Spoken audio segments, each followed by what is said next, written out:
helpless, humiliated, broken. Better kill me instead. Clara Whitmore forced the words out of a throat dry from heat and fear. The young woman was tied to a rough wooden cross planted in the Kansas grassland, her wrists stretched high above her head. The rope creaking each time the prairie wind moved, flies circled slowly around the dried sweat on her face. Dust clung to her torn dress. The summer sun above Ford County burned down without mercy. They had left her there to break her spirit. The wagon was waiting just beyond a low rise, close enough for them to come back fast, and the man walking toward her held a knife. Elias Mercer had just stepped off his horse. 49 years old. Broad shoulders, a face cut hard by sun and years of quiet work. He moved like a man who knew the cost of every hard season and every hard punch. To Clara, he looked like exactly the kind of man the others would send back. Another man, another lesson, another piece of cruelty meant to finish what the rope had started. So she glared at him through the dust and pain. Better kill me instead. Elias stopped 3 steps away from the cross. Those words told him everything. Someone had already frightened this girl so badly that death sounded kinder than help. For a moment he said nothing. The prairie wind pushed through the tall grass around them. The rope above Clara's wrists creaked again. Elias slowly lifted the knife. Clara tensed and twisted against the rope's die. She was ready to fight even like this, but the blade moved to the knot. Not her. One quick cut. The rope snapped loose. Her arms dropped and her knees gave out. Elias caught her before she hit the dirt. A tired rancher holding a half-fainting young woman with no witness in sight. A tired rancher holding a half-fainting young woman in an empty field. With no witness in sight, Clara pushed weakly against him. She still didn't trust him. Elias let her stand on her own. Then he looked past the cross, down into the grass. Fresh wagon tracks cut through the prairie. Deep ones. Heavy wheels, no more than an hour old. The men who had done this had not gone far. If they came back now, Elias would be standing in the middle of their business with a knife in his hand and the girl already loose. Elias looked back at Clara. She was barely able to stay upright. The ropes had left purple marks around her wrists. If he rode away, she would not survive the night. But if anyone in Dodge City saw him ride in with a battered young woman like this, the story they told would not sound like a rescue. In Ford County, a man alone with a helpless girl rarely received the benefit of the doubt. Elias glanced again at the wagon tracks disappearing toward the low hills, outlaws nearby, a frightened girl who believed he meant to hurt her, and a town that might ruin him before asking a single question. So what was the right thing for Elias Mercer to do now? Because one wrong move in that field could get both of them killed before sunset.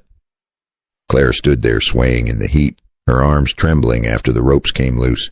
For a moment she looked like she might collapse again. Elias stepped back and gave her space. He knew better than to grab a frightened woman twice in the same minute. The prairie wind moved through the grass. The wooden cross creaked quietly behind her. Clara rubbed her wrists and stared at him like a cornered animal that still had a little fight left. Elias nodded once toward the open field. "You can run if you want." His voice was calm and rough from years of dust and cattle drives. "But those wagon tracks mean the men who did this are close. Dodge City was too far before dark, and my ranch was closer. And if they came back first, Clara would not get a second chance." Clara looked down at the tracks cutting through the grass. Heavy wagon wheels. Fresh. Then she looked back at him. "You with them?" Elias shook his head. "No." That was all he said. Claire studied him for a few seconds longer. Men who worked with ropes like that usually talked too much. This one did not. The sun pressed harder on the field. Finally, Elias pointed toward the horse standing a few yards away. "My ranch is a short ride." He spoke plain and simple. "You can rest there. Then tomorrow, we ride into Dodge City and talk to the sheriff." Clara hesitated. She didn't trust him yet. But she also knew one thing very clearly.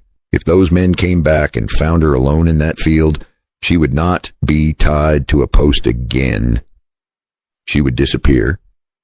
Slowly, she nodded. Elias helped her onto the saddle, careful and quiet. The ride to the ranch took less than an hour. The place was small but solid. A weathered house, a good well, 2 horses in the corral. Nothing about it looked like a place where bad men hid trouble. Claire noticed something else. No women, no laughter, just the quiet life of a man who worked hard and talked little. Elias gave her water and a chair on the porch. He didn't ask questions. He didn't stare. He simply sat down a few feet away and cleaned dust from his hat. For the first time that day, Clara felt the ground under her feet stop spinning. Maybe she'd been wrong about him, but trouble had a way of following people in this country, and not long after the sun dropped behind the hills, a shadow moved near the barn. Someone had followed them. What stepped out of that shadow was bad enough, but it was not yet the worst thing headed for Elias Mercer that night. If this story's pulling you in, subscribe and stay with me to then settle back for a minute and tell me in the comments what time it is where you are and where you're listening from tonight. The shadow near the barn moved again. Claire saw it first. She was sitting on the porch with a cup of water in both hands when her eyes drifted past the fence. Something shifted beside the barn wall. Not wind, not a horse, a man. Her body went stiff. Elias noticed it right away. A rancher who lived alone learned to read silence better than most people read words. He slowly set his hat down beside the chair. No sudden moves, no panic, just quiet attention. Clara whispered, "Someone's there." Elias gave a small nod. "I see him." The figure stepped out from the shadow of the barn, a lean man with a revolver hanging low on his belt. Dusty coat, hard eyes, one of the men from the wagon. Clara felt her stomach drop. The man looked from Elias to Clara and smiled in a way that made the evening air feel colder. "Evening," his voice carried across the yard. "We came looking for something our boss paid good money to control." Elias stayed seated, calm, still. Clara expected shouting, threats, gunfire. But Elias only spoke one quiet sentence. "She doesn't belong to anybody." The man laughed once. A dry sound. That ain't how Virgil Rusk sees it. The name meant nothing to Elias, but Clara knew it immediately. Virgil, the man who claimed he had paid for her through a crooked arrangement in Wichita, the man who ordered the rope tied around her wrists. Fear flickered across her face. The stranger noticed. "See there?" He nodded toward Clara. "She remembers." Elias stood up slowly. He walked off the porch and stopped halfway across the yard. Close enough now that the man could see the calm in his eyes and the strength still left in his shoulders. "You're done here." The man shook his head. "No." His hand moved toward the revolver. He never finished the motion. Elias stepped forward fast. A hard ranch hand punch landed square against the man's jaw. The stranger crashed into the dirt beside the barn. The revolver slid across the ground. For a second nobody moved. Then Elias picked up the gun. The man groaned and rolled over, spitting dust. Clara stared from the porch, her heart racing. Elias looked down at the stranger. "You can ride back to your boss," his voice stayed steady, "and tell him this girl isn't for sale." The man wiped blood from his lip. He looked up at Elias with something colder than anger. Pity. "You really don't know who you're standing against." He pushed himself up slowly and staggered toward his horse. Before riding off, he said one last thing. "Virgil Rusk doesn't let go of what he pays to control." The hoofbeats faded into the dark prairie. The ranch grew quiet again, but Clara understood something Elias did not. Virgil Rusk was not the kind of man who sent only one rider.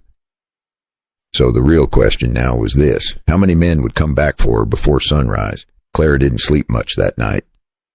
Every time the wind touched the house, she thought she heard riders. Every small sound made her sit up and listen. A loose board, a horse shifting in the corral, the old clock in the front room. It was the kind of night that felt longer than it had any right to be. And by morning, Clara knew this was no longer just about hiding from bad men. Elias stayed awake too. He sat in a chair by the front window with a shotgun across his knees and a lamp turned low. He looked like a man who had spent half his life waiting for trouble to come through a door. Just before dawn, Clara stepped quietly into the room. He glanced up at her. "You should have rested." She gave him a tired look. Didn't seem like the kind of night for it. That drew the smallest hint of a smile from him. Not much, just enough to remind her he was still human under all that dust and silence. When the sun finally came up, Elias didn't waste time. He saddled the horses, filled a canteen, and told Clara they were riding straight into Dodge City. He knew one thing now. If Virgil Rusk was bold enough to send a man onto his property after dark, then waiting another day would only make things worse. The ride into town was quiet at first. Clara sat stiff in the saddle, still watching every rise and fence line. Then, little by little, she began to talk. Not all at once, just enough. She told Elias how a woman in Wichita had promised her decent work, a boarding house job, clean sheets, honest pay. Then came the wagon, the lies, and the men who acted like papers, and money could turn a woman into property. Elias listened without interrupting. His jaw tightened once or twice, but that was all. By the time they reached Dodge City, the streets were already waking up. Wagons rolled, boots hit boardwalks.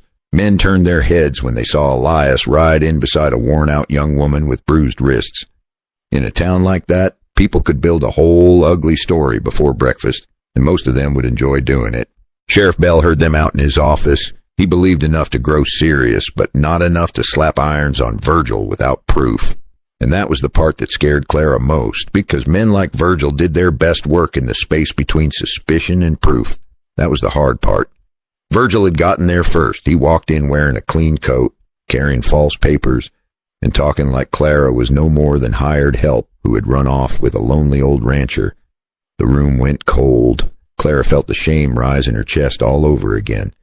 Then she remembered one thing, and this time she did not stay quiet, because somewhere out there, other girls might still be waiting, a place she had heard the men mention more than once.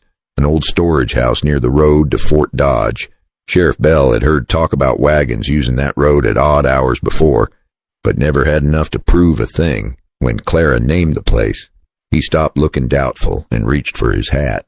Because if Clara remembered right, they were about to find out just how many girls Virgil Rusk had hidden out there.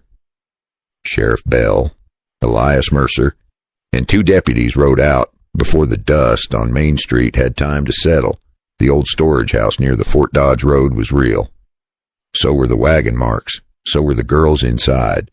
By the time Virgil Rusk came out of the side door with one hand on his gun and the other on a frightened young woman, the truth was standing in full daylight where nobody could explain it away. Virgil talked like a man who thought money could wash sin clean. Elias didn't waste breath arguing. He stepped off his horse and moved forward slow, steady, and mean enough to make Virgil understand this was not going to end with talk. The fight came fast. Dust kicked up. Boots slipped. One deputy went down hard. A shot cracked past the wall.